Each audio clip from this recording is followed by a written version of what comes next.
Nichée dans une rue discrète de Bondy, banlieue de la région parisienne, une synagogue sous haute sécurité. Armand Azoulay, son président, nous y a donné rendez-vous à l'heure de l'office matinal. C'est dimanche, seule une quinzaine de fidèles se sont déplacés. Mais même le samedi, jour de Shabbat et d'affluence, la synagogue n'attire qu'une trentaine de personnes.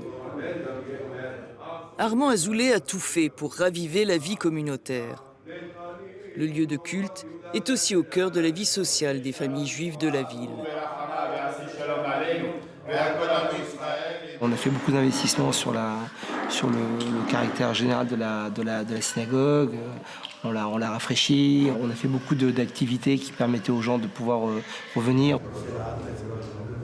Il fallait aussi rassurer les fidèles face à la montée en puissance des actes antisémites. Des portes blindées, des vitres blindées, des murs blindés, des caméras installées. Pourquoi? C'est qu'il y a une agression. Il y a des opposants au judaïsme. On ne va pas le citer. Il y a des opposants. Ces opposants veulent quoi? Veulent nous faire peur? Veulent nous terroriser pour qu'on ait peur et qu'on s'enfuit? C'est ça qu'ils veulent? Ce qu'on espère, c'est continuer. Ce qu'on espère, c'est pouvoir vivre en France. La synagogue est toute neuve. On n'a pas fait ça pour partir. On a fait ça pour rester. En une quinzaine d'années, le nombre de familles juives à Bondy est passé de près de 500 à moins de 200. Les motifs de départ sont multiples, mais le dernier en date, c'est la peur. On vient le matin, on ne sait pas ce qu'il peut y avoir dans les nouvelles et tout. Et en plus, ils ramènent le sujet des Palestiniens en France, c'est pas normal. Nous, on vit en France et tout, on vit pas en Israël pour l'instant. Je suis obligé de me déguiser pour aller à la synagogue. Parce que je ne peux pas venir avec ma kippa sur la tête. Donc je suis obligé de mettre ma casquette. Parce qu'il y a certains endroits où vous passez, il y a des personnes qui sont vraiment hostiles à la communauté juive. Une hostilité dont Netaniel, le fils d'Armand Azoulay, a été victime l'an dernier avec son frère aîné. Le jeune homme dit devoir son salut au sport qu'il pratique depuis l'enfance avec son père, professeur de Krav Contact. Un art martial pratiqué par l'armée israélienne. Alors qu'ils rentraient chez eux en voiture, coiffés d'une kippa, Netaniel et son frère furent interpellés violemment par un automobiliste. Insultes antisémites, menaces de mort, l'homme armé d'une scie les roue de coups. Netaniel, en portant secours à son frère, aura l'épaule démise et de fortes entailles à la main. Si je ne savais pas me défendre et je ne savais pas justement maîtriser l'arme qu'il avait à l'intérieur de sa main, je n'aurais pas pu aider mon frère. Grâce à ce sport-là, ça m'a évité de mourir avec mon frère. Un enseignement que le jeune homme veut aujourd'hui transmettre à son frère cadet. Voilà, c'est bien. Depuis l'agression, Netaniel évite de porter sa kippa ailleurs que dans les quartiers où il se sent en sécurité.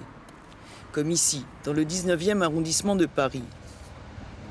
Nombre de familles venues de la banlieue parisienne s'y sont réinstallées. Armand Azoulay y tient une agence de voyage. Son fils lui prête parfois main forte. La famille se remet lentement d'une expérience traumatisante pour tous. Ce qui s'est passé, franchement, j'ai dit, au départ, on avait une idée de partir. On voulait partir. Mon père, il a dit non, on reste ici. Pas parce qu'il y a eu cette situation-là qu'on doit se laisser abattre. Mon père est parti du Maroc après un pogrom de 47 juifs qui avaient été massacrés, juste après l'indépendance d'Israël. Donc on arrive à ma femme, qui vient de Russie. Son père était passé au goulag. On se demande si on peut vraiment s'installer quelque part ou pas. Moi j'ai pris le pari de dire, moi je pense qu'on peut rester. Si on veut faire que les juifs puissent rester en France, nos autorités doivent comprendre qu'il y a un tournant à prendre maintenant et pas plus tard. Les actes antisémites soulèvent la question de l'Alia, le départ en Israël, de manière récurrente chez les Juifs de France. Mais ils ont surtout provoqué un exode intérieur. Nathalie, un nom d'emprunt, a quitté précipitamment la banlieue où elle vivait avec son mari et ses 3 enfants. La famille était locataire de ce pavillon depuis près de 10 ans.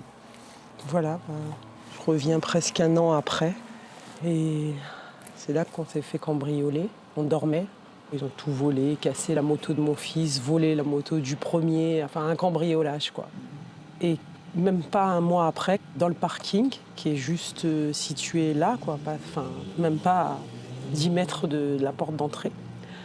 Un matin, j'ai retrouvé ma voiture toute taguée, sale juif, mais en grand, quoi, juif, sur toute ma portière conducteur. En prenant le volant de sa voiture ce jour-là, Nathalie échappe de plus à l'accident. 2 de ses pneus avaient été lacérés. C'est là que la police nous a conseillé de carrément, vous partez, il faut fuir. Il faut fuir. Voilà, on fuit pour antisémitisme en 2017. Voilà. Hébergée pendant plusieurs mois chez les parents de Nathalie, la famille finit par retrouver un logement dans un immeuble d'une banlieue voisine. Au fur et à mesure, on essaye de revivre normalement. On range un peu tous les jours. Nathalie se remet peu à peu du choc qu'elle a subi. Ici, elle se sent plus en sécurité. Pour rien au monde, elle ne voudrait quitter la France, mais le doute subsiste.